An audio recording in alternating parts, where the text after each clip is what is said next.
کس طرح ثابت کیا جائے کہ خدا کا وجود ہے؟ وجود خدا ثابت کرنے کے لیے بیرونی طریقے کی دو اقسام ہیں۔ پہلی قسم فلسفیانہ ثبوت و دلائل ہیں، جبکہ دوسری قسم آسان ثبوت و دلائل ہیں۔ ہم اس سبق میں آسان اسبات کے بارے میں بات کریں گے۔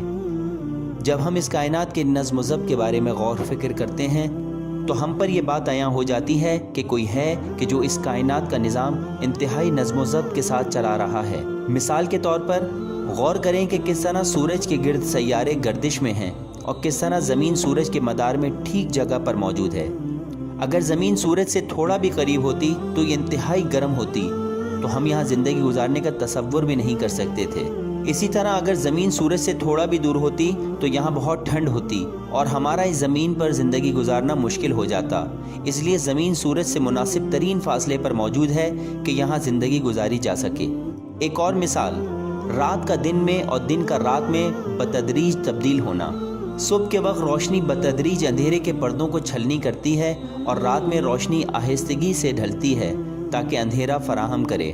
کیا آپ یہ تصور کر سکتے ہیں کہ صبح جب آپ کی آنکھ کھلے تو آپ کو آسمان میں سیاہی ملے، پھر اچانک ہی یہ اندھیرا ایسے زائل ہو جائے کہ جیسے دوپہر کی دھوپ ہو؟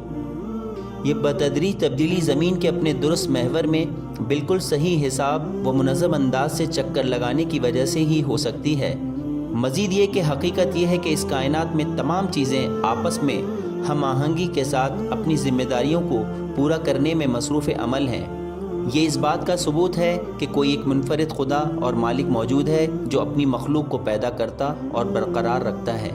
مثال کے طور پر اگر ہم درختوں کو دیکھیں، درخت زمین میں اپنی جڑیں پھیلاتا ہے اور اسی موقع پر زمین بھی درخت کو مطلوبہ غذائی اجزاء مہیا کرتی ہے، اور پھر یہ درخت انسان کو سانس لینے کے لیے آکسیجن فراہم کرتے ہیں اور ہم درختوں کو سانس لینے کے لیے کاربن ڈائی آکسائیڈ فراہم کرتے ہیں۔ پھر درخت کے پتے فضا سے مٹی اور آلودگی کو صاف کرتے ہیں، جیسے کاربن مونو آکسائیڈ۔ درختوں سے جھڑے ہوئے یہ پتے زمین کے لیے بہترین کھاد کا کام انجام دیتے ہیں۔ حشرات الارض زمین میں ہوا کی فراہمی کو انجام دیتے ہیں تاکہ درختوں اور پودوں کی جڑوں کو بہتر طور پر آکسیجن مل سکے، اور پھر بارش اور پانی زمین میں جا کر غذائی اجزاء کو تحلیل کر کے اوپر کی طرف بھیجتی ہے تاکہ درختوں کے پتوں کو غذا پہنچ سکے۔ مطلوبہ منور و اشعاعی توانائی سورج کی کرنوں کی مدد سے پتوں کو ملتی ہے تاکہ وہ نشو و نما پا سکیں۔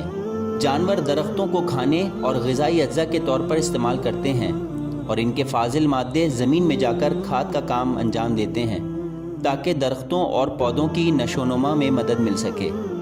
پھول شہد کی مکھیوں کے لیے زرگل یعنی پھولوں کا زیرہ اور آب حیات کی فراہمی کا باعث ہیں۔ مزدور شہد کی مکھیاں پھولوں پر بیٹھتی ہیں اور ان سے شہد بنانے کے لیے ان کا رس چوستی ہیں۔ پھولوں کا یہ رس شہد کی مکھیوں میں جمع ہوتا ہے۔ اس عمل کے انجام دینے میں زرگل یعنی پھولوں کا زیرہ شہد کی مکھیوں کے جسم سے چپک جاتا ہے۔